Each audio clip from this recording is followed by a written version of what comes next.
From Iraq to San Diego, you're listening to the Yellow Ribbon Team, broadcast throughout Southern California on San Diego 1700, the talk of San Diego, and broadcast to our troops around the world through the Navy Compass. On location in Del Mar, California, Doug Cummings. All right, Douglas Cummings here for Navy Compass, and I'm on location at Ultrastar Cinemas here in Del Mar, and I have the great pleasure of being with Fred Ashman.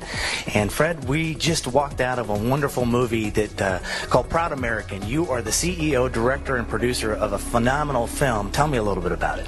Well, we set out to make a film that would make you laugh, maybe make you cry a little bit, mostly make you feel something, and that would be inspired and just simply really proud to be a part of this country and realize what a great country it is as a proud American.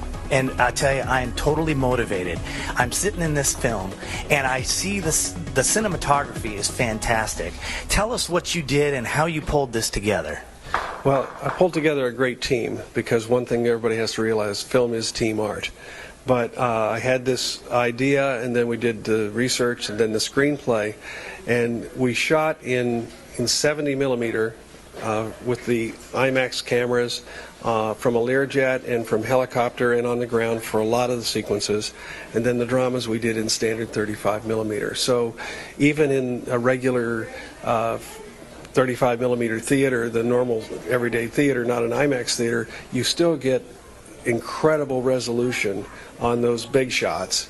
And then, of course, when we release it in IMAX, it's even more spectacular. Well, I can't wait to see it in IMAX, and I know we're waiting to see that, but right now, visually, just appealing to the eye. It felt like when that plane was coming at me, it was going to take my head off, and you told me a little bit about that earlier. Tell us how you did that shot and what you had to do to make that happen. Well, we found this wonderful old, and he is old, 71 years old, crop duster out in Bakersfield, California. He's a real guy, and all the stories and everything are about real guys. And this is part of the little small business section. We did little 30-second vignettes. And Dilbert is a character, but he's a really cool guy and a hell of a pilot. So we were down low, and we got the camera down as low as we could get it, where we're just looking across the top of the crops. And he took a run where he was not spraying, because he came right at us and right over us. But he took this run, and you could actually see the wheels. Occasionally they might even touch the tops of the crops, but it's just the air pushing down on the crops. Came right at us, and had we stood up when he crossed over us, it would have taken a hand or a head off. Oh, so and we stayed low. And I can tell you, it looks like it in the theater when that happens, and there are so many different shots that are like that are obviously of our beautiful country. And what's unique about this movie, I find a lot of the shots are shot locally here, which is going to be just eye-appealing to the people of San Diego. Tell us about those things. Well, you know, you go out and you shoot some of the big locations, and you know, if something's going to happen in Chicago, you got to shoot in Chicago. But when you have an interior scene, when you have certain other scenes, the only thing you see on screen is what the camera sees, not what your eye sees. So you focus the camera. It's just like going on a set in Hollywood. You don't see what's off to either side. So we were able to use a lot of locations in San Diego, which saved us a lot of money. We're a small independent. We're not a big feature film. So we were able to save money by having locations here, and for most of the crew, we didn't have to pay for hotels and that sort of thing. We literally went to that extreme in order to put all of the money on the screen. So you saw what looked like a big film, and we brought this in for less money than most of the Hollywood films spend on their publicity. Well, absolutely visually appealing. The stories, it's so unique. You walk into a movie and you think you're going to watch a story. What we see here is actually about 5 stories mixed with about 7 intermixed stories that are even smaller than the mini stories in there, if I could say so. And then overall, what I come away with is that I'm glad that I'm American right now. I'm just so proud to be an American, and I think that America is going to see this. Every time I see a movie out there right now, I think, why? How did that get out there? But now when I watch your movie, I know this is just going to be appealing for everybody. What I want to know from you is, you spent a lot of money and you've invested in this. Tell us a little bit about your sponsors, and tell how you put the movie together between IMAX and 35 millimeter. Well, the sponsors started out with American Airlines, and they came on board. They've been a client of mine. I've done their big corporate work and both the films for their 70 millimeter museum theater. for a number of years. I've been working with them for 20 years. But they gave me free flights to go around the country to try to find corporate sponsors. And I will say that I've been shown the door at more companies than you can count.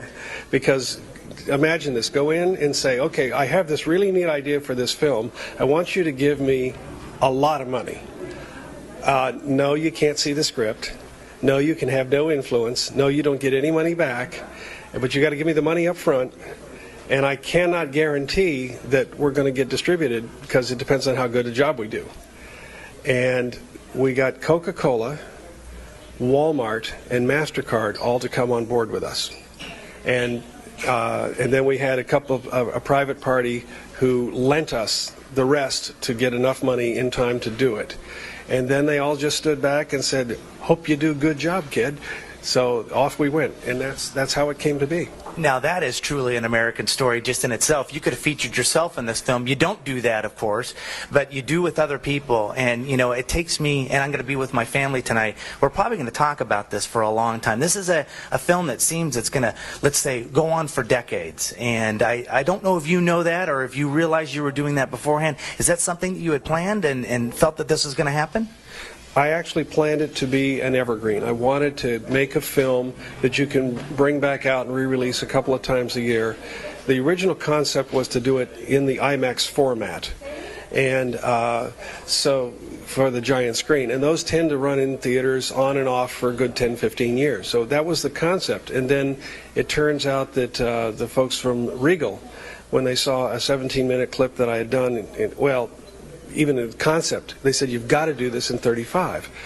So we've taken it and we've combined the best of both formats, and it turns out that that's working out just great for us, because so many of at the time of our release, I've had the major theater chains come back to me and said, we're really sorry, but we can't put you in our IMAX theaters. We're going to put you in all of our 35 theaters because Dark Knight is doing so well, it's been held over." And he was saying, "You know, do you understand?" I said, "Are you kidding? Of course I understand. If I was you, I wouldn't put my film in to take away Dark Knight. You're making money, man." Yeah. So, but it is an evergreen. It will be out there for a long time, and we did plan it that way.